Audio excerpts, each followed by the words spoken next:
Sí, feliz tarde. Buenas tardes a todos.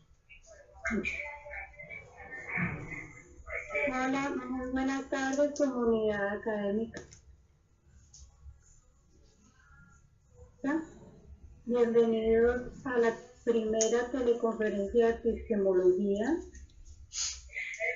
llamada Fundamentos de la Epistemología y Formulación del Problema Epistemológico Disciplinar, a cargo de los tutores Cristian Fabián Rodríguez, Carlos Felipe Velázquez y Nelder Enrique Cuenca. Yo soy Paola Martina Lozano, directora y tutora del curso. Esperamos que esta teleconferencia cumpla con las expectativas de conocimiento que tanto ustedes como nosotros tenemos respecto de la epistemología y los problemas epistemológicos de orden disciplinar. De nuevo, bienvenidos y quedan entonces en la compañía de los tutores ya nombrados. Adelante.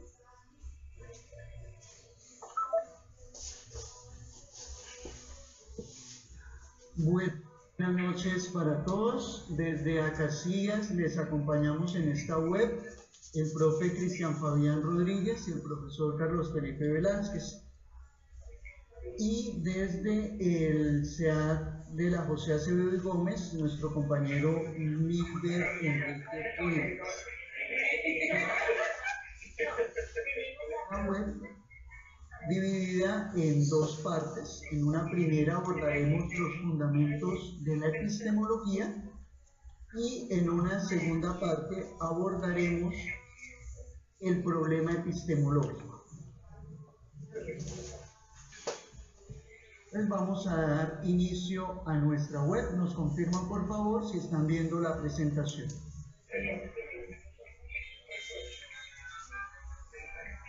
Muchísimas gracias por su confirmación. Vamos a iniciar esta web con un texto de Aristóteles. Todos los hombres desean por naturaleza.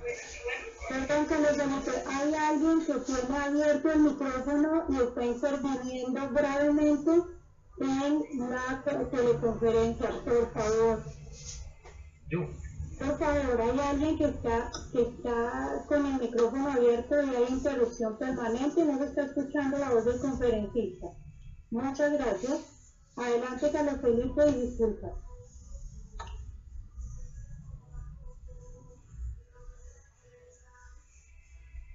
Vamos entonces a retomar este texto de Aristóteles.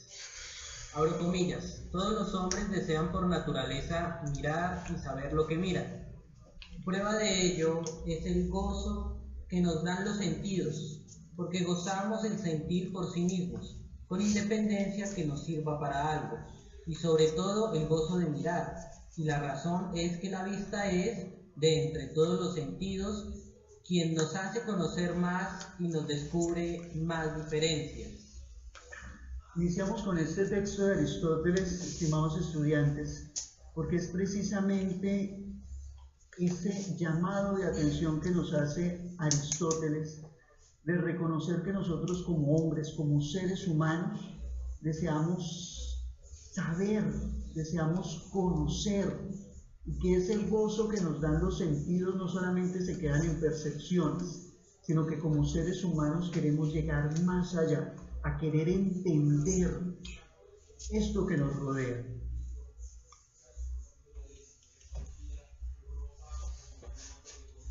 Y para ello es importante reconocer que cuando hablamos de epistemología debemos de reconocer que esto es saber, que esto es sabiduría. Este saber lo reconocemos como el conocimiento cierto de las cosas, de los fenómenos que nos rodean. Cuando hablamos de un saber de toda la realidad, lo llamamos un saber universal. Y es adquirido, puede ser desde tres ámbitos. Uno que es desde la fe, que es un saber religioso, desde la experiencia colectiva, que es un saber popular, o desde la razón individual, que es un saber filosófico.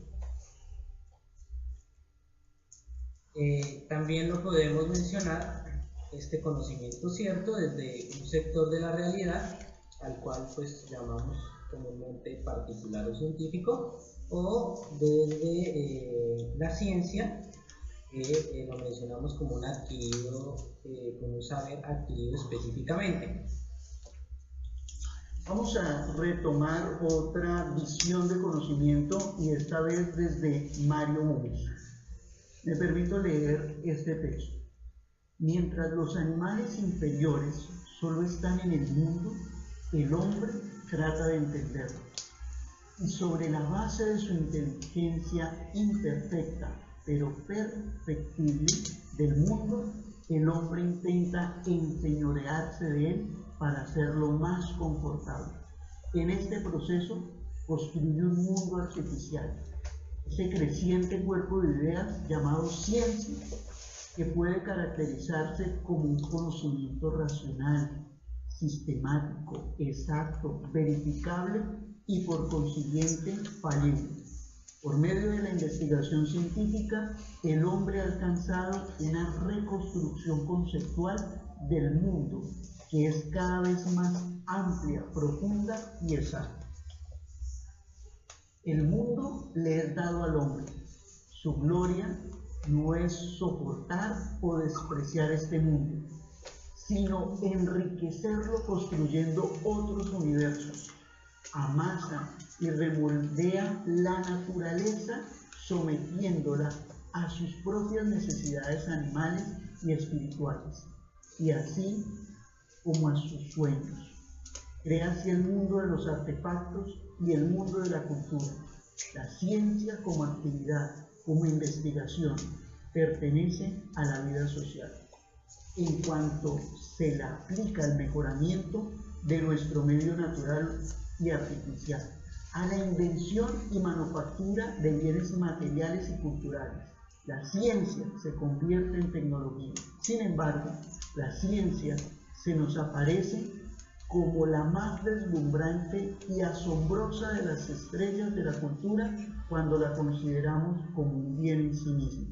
Esto es como una actividad productora de nuevas ideas, investigación científica. Tratemos de caracterizar el conocimiento y la investigación científica tal como se lo conoce en la actualidad. Apreciados estudiantes, en este texto de Mario Bunge podemos rescatar dos o tres ideas centrales. La primera, que nosotros como animales que también compartimos este mundo con el resto de seres, sean plantas o sean minerales, tenemos una diferencia, y esa diferencia es el conocimiento. Pero ese conocimiento, va a la segunda idea central, nos permite dominar esa naturaleza, manejar esa naturaleza, manipular esa naturaleza o convertir la naturaleza. ¿Y para qué convertimos esa naturaleza? Como lo menciona Mario Bunge, para nuestro provecho, para hacernos más dignos, para construir y permitir ser más humanos, ser más hombres, ser más racionales, ser más sistemáticos. Estas son las tres ideas centrales que nos está presentando Mario Bunge en este apartado. Recordemos que el conocimiento es poder y el poder conlleva una gran responsabilidad.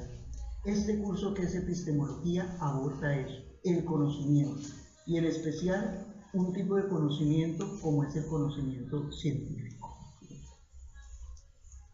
Y no podemos descartar que hay otros tipos de conocimientos, como ustedes lo identificaron en el curso. Recuerdan que una de las preguntas orientadoras es qué tipos de conocimientos o qué tipos de saberes existen. ¿Sí recuerdan esa parte del momento 1? Claro que sí, muy bien, Angie y Astrid. Y recordemos que Barragán en su libro nos muestra diferentes tipos de conocimiento. Recordemos que hay un conocimiento vulgar, uno técnico, uno religioso. Ahí Barragán también nos nombraba el simbólico o artístico, el político, el social, el científico y el filosófico. Acá no vamos a entrar a decir que, por ejemplo, el conocimiento religioso no es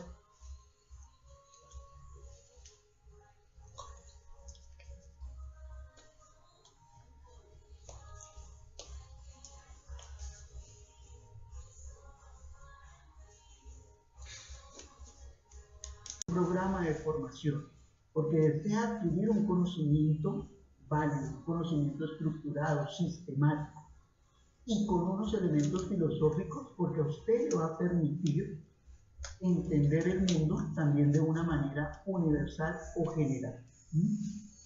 Te contesto, Angie Solano. Desde la teoría que vimos en el curso, desde el texto de Barragán, ciertamente él hace esta clasificación, que era la que queríamos que su merced estuviera en la primera vista. Sin embargo, hay otras clasificaciones, ¿sí? De otros, donde también nos nombran de otros tipos de conocimiento. Pero esencialmente queremos que ustedes tengan claro estos que les hemos comentado. El curso también nos estaba planteando en nuestra guía de la actividad unas preguntas fundamentales que ustedes desarrollaron a lo largo del momento número 1, del momento de reconocimiento. Incluso muchos tomaron estas preguntas como base para elaborar o construir su presentación PRETS. Estas preguntas centrales nos permiten vislumbrar qué es lo que quiere o qué es lo que pretende el curso de epistemología. Todo profesional, como lo mencionaba el profe Carlos Felipe, debe reflexionar, pensar, analizar y preguntarse sobre unos conocimientos básicos, unos conocimientos que todo profesional o toda la persona que ha cursado un programa universitario debe haber reflexionado alguna vez. Dentro de estas preguntas es posible conocer cuál es el origen del conocimiento, cuál es su naturaleza, qué hace válido el conocimiento. Son preguntas centrales para la formación profesional y además que son preguntas que permiten construir una mayor racionalidad, un mayor sistema, una mayor organización de los conocimientos que ustedes están adquiriendo en cada una de sus disciplinas. No se trata de la formación universitaria, no trata de que el estudiante aprenda todos los conocimientos que otro sujeto o que un profesor o que un instructor o tutor le da. Se trata de que el estudiante reflexione, se pregunte, se cuestione por ese mismo conocimiento, ¿sí? El curso de epistemología lo que nos va a permitir con estas preguntas es que cambie su configuración de pensar frente al conocimiento. Es decir, el conocimiento no es tan sacro como lo hemos venido viendo. Al conocimiento lo podemos refutar, le podemos preguntar, lo podemos cuestionar. Y ese tendría que ser una de las características que nosotros adquirimos después de estudiar, de observar, de desarrollar todas las temáticas de nuestro curso de epistemología frente a las 4 o 5 preguntas que nosotros desarrollamos en la actividad de reconocimiento. Nos hace una pregunta Jenner frente a la diferencia entre el conocimiento filosófico y científico. Te voy a colocar algo muy concreto, y es que el conocimiento científico es un conocimiento particular frente a alguna realidad, ¿sí? Y el conocimiento filosófico es un conocimiento universal frente a la realidad en general. Entonces, esa sería una diferencia que podemos establecer entre el conocimiento científico y el conocimiento filosófico. Y ahorita, más adelante, vamos a ver unas características y unos ejemplos del conocimiento desde la ciencia. Espero que sus mercedes en su colegio, cuando pasaron por filosofía, hayan escuchado del mito de la caverna. ¿Sí lo escucharon de Platón? Volvemos esos años mozos en grado 10º, en grado 11, muy bien. Y recordemos que allí Platón hablaba de unos hombres que estaban en la caverna, atados ellos, y únicamente podían ver las sombras. Y uno de ellos salió de allí, de esa caverna, y se dio cuenta que lo que veía no era la realidad, ¿sí?, sino una proyección. Y él, asombrado por esta, se devuelve a mostrarles a sus compañeros, a sus amigos, que lo que estaban ellos viendo eran sombras y no estaban viendo las cosas en sí mismas. La filosofía en este ejercicio, dentro de la epistemología, tiene un efecto, un reflejo claro frente a este mito, y es que nosotros debemos indagarnos por la verdad, por la autenticidad de los conocimientos que tenemos. La epistemología debe llevarnos a ser críticos y no creer que porque nos lo dicen es así, sino que nuestras ciencias, nuestras disciplinas, nuestros programas de formación están sustentados en unos conocimientos, y lo primero que debemos de cuestionar, indagar, es sobre la validez y autenticidad de ellos. La epistemología debe llevarnos a nosotros como profesionales mínimamente a identificar cuáles son los fundamentos epistemológicos de nuestros programas de formación, de nuestras disciplinas. Recuerden que cuando hablamos de disciplina estamos hablando de nuestros programas de formación. Venga, si yo estudio agronomía, ¿cuál es el fundamento epistemológico de la agronomía, de la ingeniería, de la psicología? Y desde ahí no solamente partir de lo que me dicen otros, porque estaríamos como en la caverna, únicamente viendo sombras, pero no cuestionándonos por la realidad, veracidad y autenticidad de estos conocimientos que se nos son dados. Yo creo que una de las preguntas que más confusión nos permite, que más confusión nos atañe, es la pregunta por la ciencia. Y es muy interesante ver que desde la definición etimológica, ciencia termina siendo conocimiento, al igual que epistemología, solo que son dos raíces diferentes, desde dos lenguas totalmente diferentes.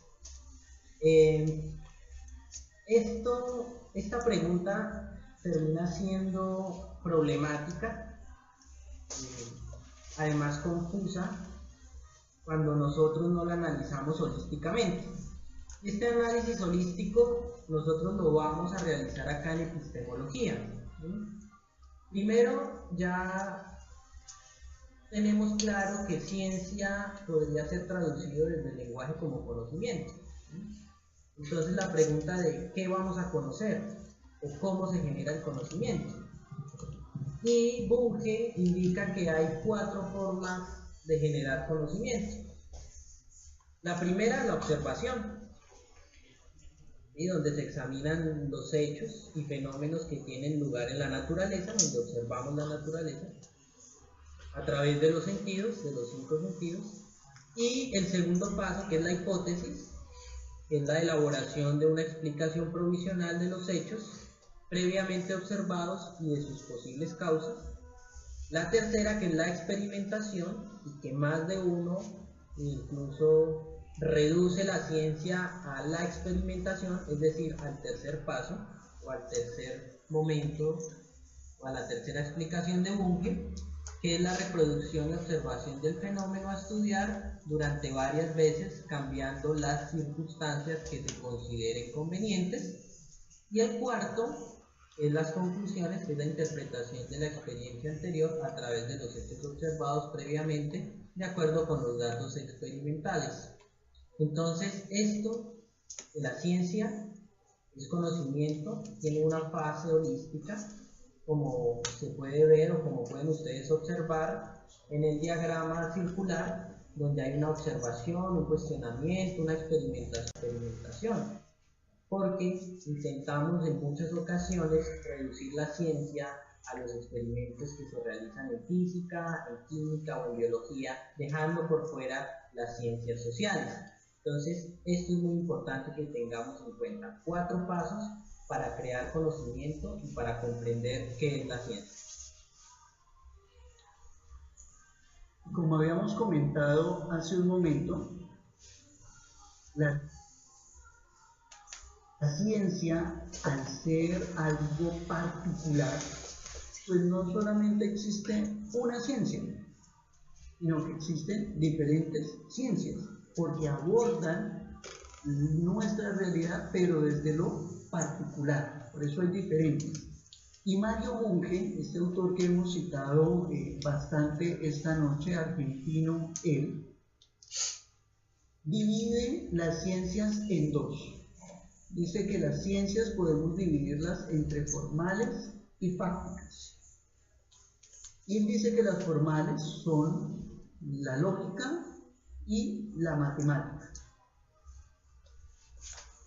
Es decir, estas ciencias que son muy exactas y que dentro de la matemática tenemos, por ejemplo, la aritmética y la geometría.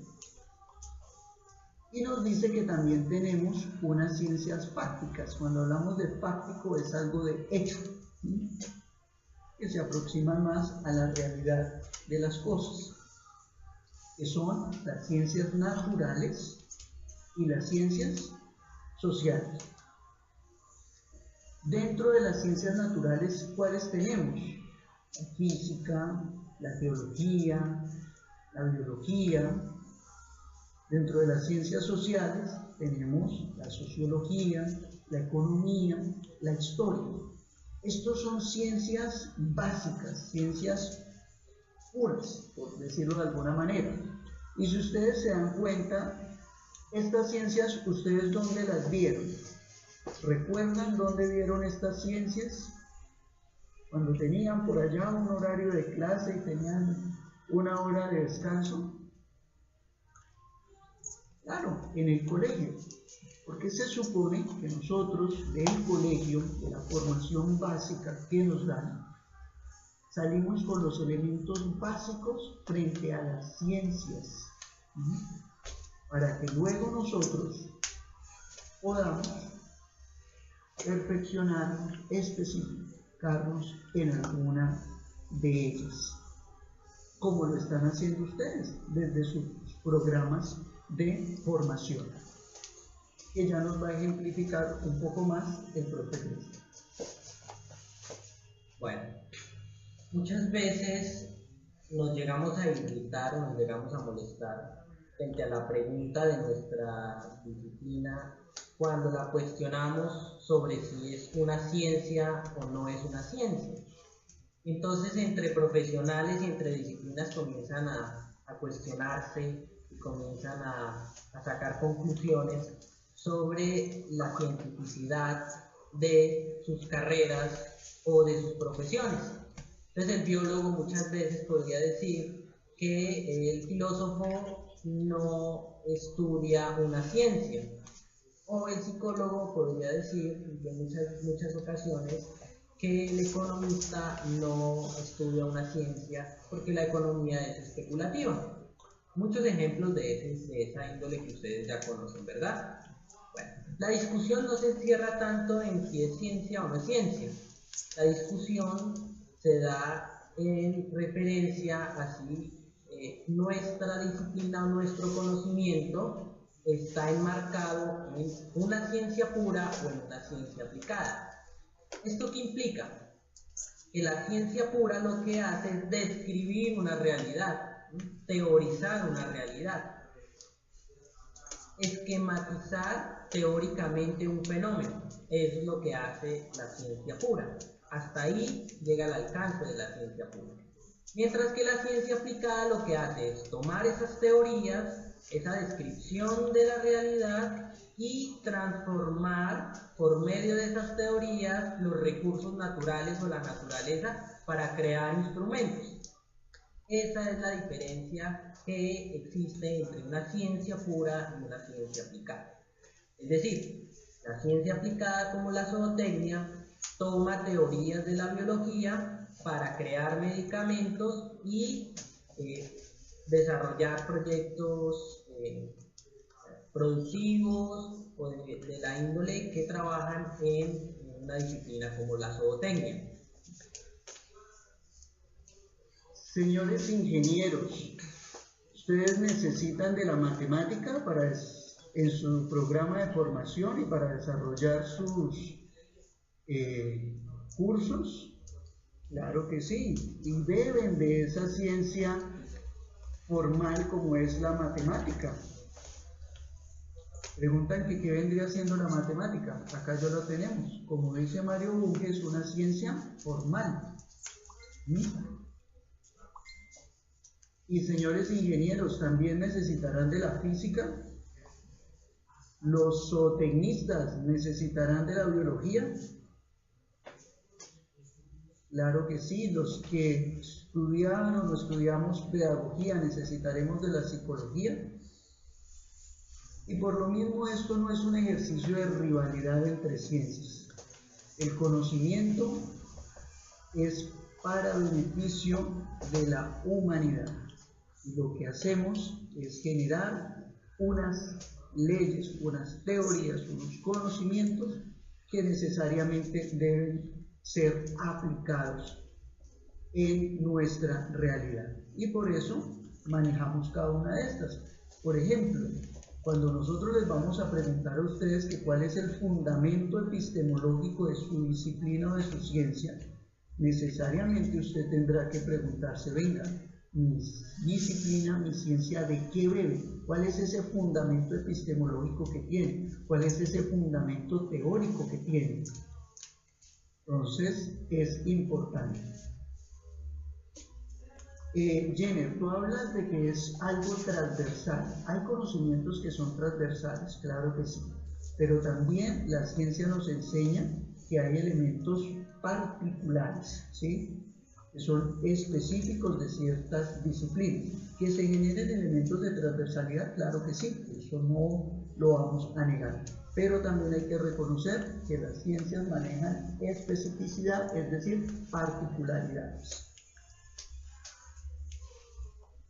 Y ahora ya vamos a pasar propiamente a hablar sobre la formulación del problema epistemológico, que es ese momento 2 que nos convoca. Recuerden que nuestro curso está basado en el aprendizaje basado en problemas ABP.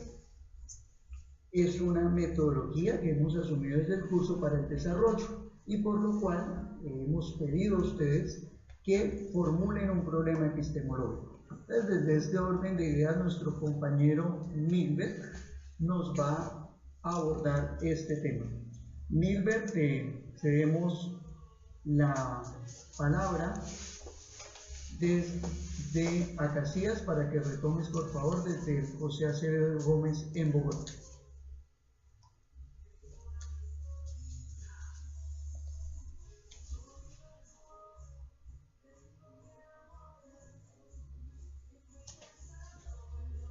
De epistemología, y la parte que me corresponde de esta teleconferencia es en sí misma el problema epistemológico. Bueno, yo quería un poco retomar lo que los compañeros habían hablado acerca de lo que corresponde a la relación epistemología, conocimiento, filosofía, ciencia. Pues en sí mismo sí, hay una búsqueda inherente de conocimiento, un conocimiento permanente, en sí mismo el cuestionamiento de esta búsqueda del conocimiento y del conocimiento en sí mismo. Yo quería como empezar hablando un poco de las diferencias que hablaron anteriormente acerca de filosofía y ciencia. La ciencia, como ya lo explicaron los compañeros, siempre busca explicar, siempre busca llegar a respuestas, llegar a través de un método, pasar un camino y llegar a un punto específico. De los elementos así más característicos, hablando a grandes rasgos, que diferencia la ciencia de la filosofía es precisamente el método que se utiliza allí, para llegar al conocimiento. La filosofía no, en esencia no, sí busca el conocimiento. Sin embargo, el conocimiento no es propiamente un punto de llegada, sino que los interrogantes que nos plantea el encontrarnos con el conocimiento en sí mismo, no es que nos den respuestas propiamente, sino que nos llevan a otros interrogantes. Por eso, elementos como el problema epistemológico, que tiene su raíz en 5 elementos fundamentales dentro de la epistemología, esencialmente lo que nos dice es que estos problemas desde la epistemología son problemas que no tienen resolución en sí mismos. Desde la ciencia, lo que se busca, la ciencia como búsqueda de una respuesta, en la ciencia, estos problemas epistemológicos, este planteamiento del problema, lo que busca es siempre buscar una mejor respuesta al planteamiento del problema, ¿ya? No una respuesta definitiva, porque el problema epistemológico no puede ser definitivo, ¿ya? Bueno, yo tengo como pocas diapositivas porque quiero conversar mucho con los estudiantes y leerles algunas cosas, entre otras. Hay que hay un par de párrafos que resumen un poco lo que yo estaba tratando de explicar, pero bueno, voy a leerlo. A ver, el primer párrafo dice que referido específicamente al problema epistemológico, este tipo de problemas con características filosóficas en esencia es irresoluble de un modo plenamente exacto, particularmente si se relaciona con la ciencia, lo cual no es nunca definitivo. Por eso, los problemas epistemológicos, como los problemas fundamentales de la ciencia, son eternos en el sentido de que no tienen solución definitiva, como ya les había dicho antes, y centrado específicamente en la ciencia. Irónicamente, como les decía, que la ciencia busca una respuesta específica, una respuesta exacta. Pero el problema epistemológico nos permite plantearnos que la llegada al conocimiento, al conocimiento del problema epistemológico, la llegada a la respuesta de esta pregunta propuesta desde cualquier disciplina, nos plantea esencialmente un proceso no definitivo, no acabado, sino un proceso en el que nos invita que este problema en sí mismo nos permite ser mejor, responder cada vez mejor a la pregunta planteada, que esta pregunta esencialmente es el problema epistemológico como tal. Siempre el problema epistemológico, insisto, desde cualquier disciplina, está buscando obtener una mejor respuesta. Y esa respuesta no es una respuesta inmediata, no es una respuesta que nos lleva en principio a darnos una solución definitiva, sino que nos da la posibilidad de plantearnos múltiples o cada vez mejores soluciones, ¿ya? No definitivas. Continúo con el segundo párrafo. Los problemas epistemológicos no son problemas que se refieran propiamente al conocimiento. Repito, no son problemas que se refieran propiamente al conocimiento como tal, sino ciertos problemas no empíricos sobre el conocimiento, tales como, y son otros interrogantes, ¿cuáles son los criterios de la verdad? ¿Cómo se someten las teorías a la contrastación? ¿O cuál es el papel de la analogía en la inferencia científica? ¿Qué quiere decir esto? Que igual depende un poco de la explicación del párrafo anterior, que normalmente estamos acostumbrados a que si nos planteamos un problema, inmediatamente este problema nos debe llevar a una respuesta, y esta respuesta nos debe complacer totalmente, como para entender que es definitivo. Sin embargo, no lo es. La raíz o la esencia del problema epistemológico nos invita a pensar que estos problemas sugieren o generan otra serie de problemas, ¿ya? Que nos llevan a intentar resolver el interrogante inicial que nos generó un problema base, ¿ya? Entonces estamos hablando que básicamente el problema epistemológico planteado desde cualquier disciplina en distintas cuentas no nos lleva a un problema en sí mismo, o un único problema, sino que la respuesta, o llegar a mejorar, llegar a buscar siempre una mejor respuesta al problema, una mejor solución a este problema, nos invita a plantearnos una serie de problemas que parten inicialmente del problema base, ¿verdad? Bueno.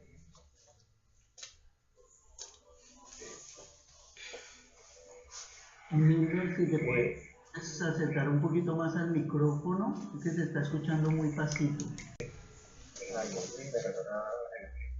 La posibilidad de conocimiento, y en este caso sería el conocimiento humano. Voy a leerles un pequeño párrafo al respecto de la posibilidad de conocimiento humano. A ver, este problema nos genera un interrogante. Este interrogante es: ¿puede realmente el sujeto aprender el objeto? Bueno, hay una pequeña respuesta y luego un párrafo que nos permite comprender a qué se refiere con esta pequeña respuesta. Entonces, estamos acostumbrados a lidiar con este tipo de teorías. Ahorita leo y luego explico. El dogmatismo indica que el conocimiento no es un problema. Los objetos son captados directamente, ¿ya? Esto se refiere a la idea de que la idea errónea que plantear un problema, plantear un interrogante, plantear una pregunta problemática, o una pregunta que nos invita a entenderla como un problema epistemológico, se refiere directamente a una pregunta tan básica que simplemente debe obtener una respuesta inmediata. Sin embargo, no es así. Les leo el párrafo que nos trata un poco de invitarnos a comprender esencialmente qué consiste esta búsqueda de conocimiento a partir del interrogante. Yo les voy a compartir el interrogante, no lo puse allí, el interrogante que parte de este problema, de este primer problema esencial de la epistemología. Lo voy a compartir acá. Ahí está. Ese es el primer interrogante. Bien. Para una mejor comprensión sobre la respuesta